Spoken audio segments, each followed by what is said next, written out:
ఓం నమ శివాయ. అందరికీ నమస్కారం అండి. 2026 జూలై 25వ తేదీన మనకు ఎంతో పవిత్రమైనటువంటి తొలి ఏకాదశి పర్వదినం అనేది రాబోతుంది. ఇది ఎంతో పవిత్రమైనటువంటిది, ఎంతో శుభమైనటువంటిది. అయితే ఈ ఏకాదశి రోజున ఎవరైతే మర్చిపోకుండా ఈ 2 వస్తువులను మీ ఇంటికి తెచ్చుకుంటారో వారి యొక్క సుడి తిరిగిపోతుంది. వారికి ధనం వస్తూనే ఉంటుంది, డబ్బు వస్తూనే ఉంటుంది.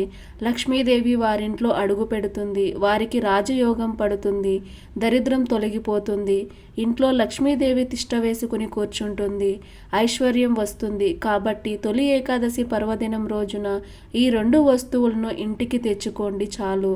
మీకు అద్భుతమైనటువంటి ఫలితాలు అనేవి తప్పకుండా వస్తాయి.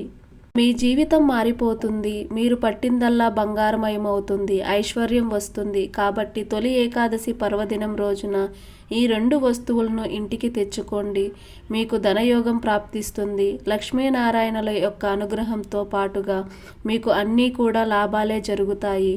తొలి ఏకాదశి రోజు ఏ 2 వస్తువులను ఇంటికి తెచ్చుకోవాలి అనే విషయాన్ని ఇప్పుడు మనం ఈ వీడియోలో చాలా వివరంగా క్లుప్తంగా తెలుసుకుందాం. ముందుగా ఈ వీడియోకి ఒక లైక్ కొట్టి ప్రతి ఒక్కరూ ఓం నమ శివాయ అని కామెంట్ చేయండి. 2026 జూలై 25వ తేదీన తొలి ఏకాదశి రాబోతుంది. ఇది ఎంతో పవిత్రమైన ఏకాదశి. తొలి ఏకాదశి అతిపెద్ద ఏకాదశిగా జరుపుకుంటూ ఉంటారు. మొత్తం సంవత్సరంలో 24 ఏకాదశులు ఉంటాయి.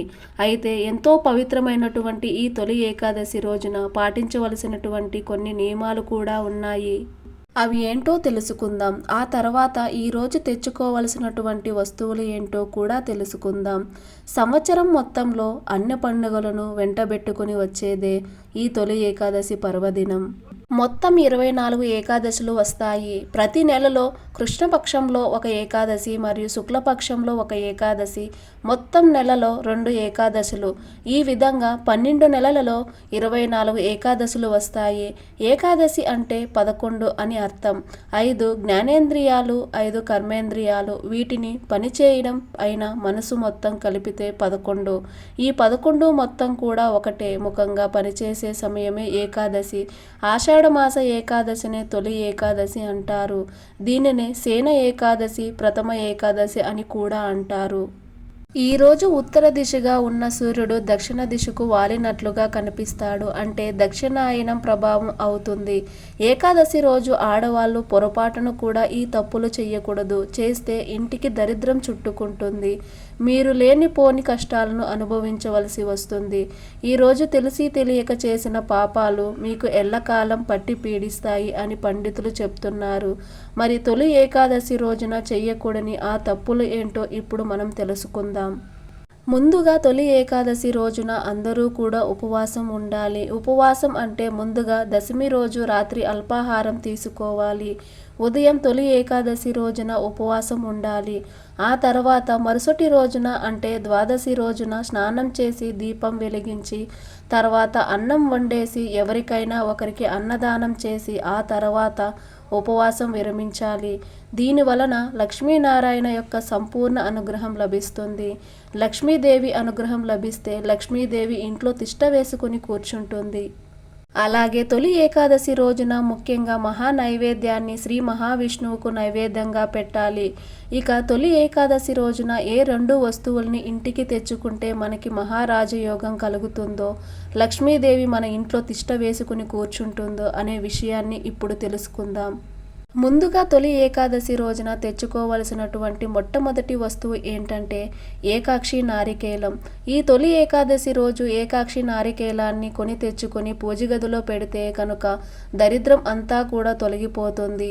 ఏకాక్షి నారికేలం మనకు పూజా స్టోర్లో అవైలబుల్గా ఉంటుంది. ఇది చాలా తక్కువ ధరలోనే ఉంటుంది. కాబట్టి అందరూ కూడా తెచ్చుకోవచ్చు.